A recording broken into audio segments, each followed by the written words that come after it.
డిప్యూటేషన్పై రాష్ట్రానికి వచ్చిన అధికారులను రిలీవ్ చేయకూడదని ప్రభుత్వం నిర్ణయించింది. గడిచిన 5 ఏళ్లుగా వివాదాస్పద నిర్ణయాలు తీసుకున్న అధికారులెవరూ రాష్ట్రం దాటి వెళ్లకూడదని, ఆ మేరకు ఎవరికీ రిలీవ్ ఉత్తర్వులు జారీ చేయకూడదని నిర్ణయం తీసుకుంది.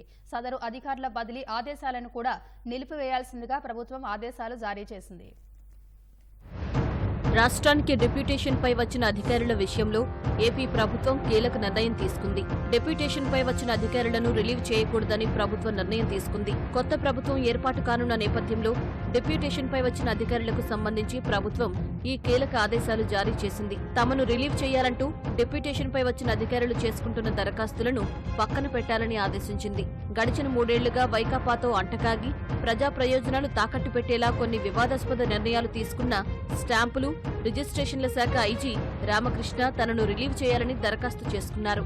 ఇసుక సహా అత్యంత విలువైన భార ఖనిజాలను ప్రైవేటుకు ధారాదత్తం చేసి ప్రభుత్వ ఖజానాకు నష్టం కలిగించేలా వ్యవహరించిన గనుల శాఖ ఎండీ విజయ్ వెంకట్రెడ్డి తాను కేంద్రానికి వెళతానంటూ అర్జీ పెట్టుకున్నారు.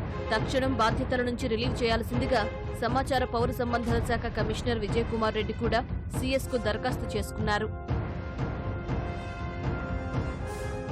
ఎన్నికల్లో వైకాపాకు లబ్ధి కలిగించేలా అనధికారికంగా మద్యం పంపిణీ చేసేందుకు ప్రయత్నించి ఈసీ బదిలీ వేటు పడిన ఏపీ బెవరేజెస్ కార్పొరేషన్ మాజీ ఎండీ వాసుదేవరెడ్డి కూడా తనను మాతృ సంస్థకు పంపాలని కోరారు. అలాగే ఏపీ నుంచి రిలీవ్ చేయాల్సిందిగా AP FSL MD Madhusudan Reddy, పరిశ్రమల శాఖ కమిషనర్ చిలకల రాజేశ్వర్ రెడ్డిలు సీఎస్కు దరఖాస్తు చేసుకున్నారు. మరోవైపు తెలంగాణకు వెళ్లేందుకు ఆర్థిక శాఖ ప్రత్యేక ప్రధాన కార్యదర్శి ఎస్ఎస్ రావత్, శ్రీలక్ష్మితో సహా ఇతర అధికారులు దరఖాస్తు చేసుకున్నారు. అటు ఏపీలో పనిచేస్తున్న ఐఏఎస్, ఐపీఎస్ అధికారుల సతీమణులు కూడా డెప్యూటేషన్ను రద్దు చేసుకుని వెనక్కు వెళ్లేందుకు ప్రయత్నాలు చేస్తున్నారు.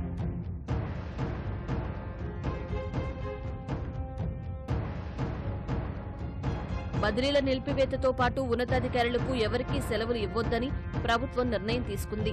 సెలవులపై వెళతానంటూ తిరుమల తిరుపతి దేవస్థానం ప్రత్యేకాధికారి ధర్మారెడ్డి చేసుకున్న అభ్యర్థనను ప్రభుత్వం తిరస్కరించింది. సీఎస్ ఆదేశాల మేరకు ఇప్పటికే సెలవు ప్రతిపాదనను సీఐడీ చీఫ్ సంజయ్ వెనక్కి తీసుకున్నారు. అయితే ఎన్నికల కమిషన్ సస్పెండ్ చేసిన ఇంటెలిజెన్స్ మాజీ చీఫ్ పీఎస్ఆర్ ఆంజనేయులు, కాంతి రాణా టాటాలకు మాత్రం ఫలితాల కంటే ముందే సీఎస్ జవహర్ రెడ్డి సెలవులు ఇచ్చేసినట్టు తెలుస్తోంది. వీరికి ఎన్నికల విధులు కాకుండా ఇతర పోస్టింగ్లు ఇవ్వాల్సి ఉన్నా ఉద్దేశపూర్వకంగానే ఇవ్వలేదని తెలుస్తోంది.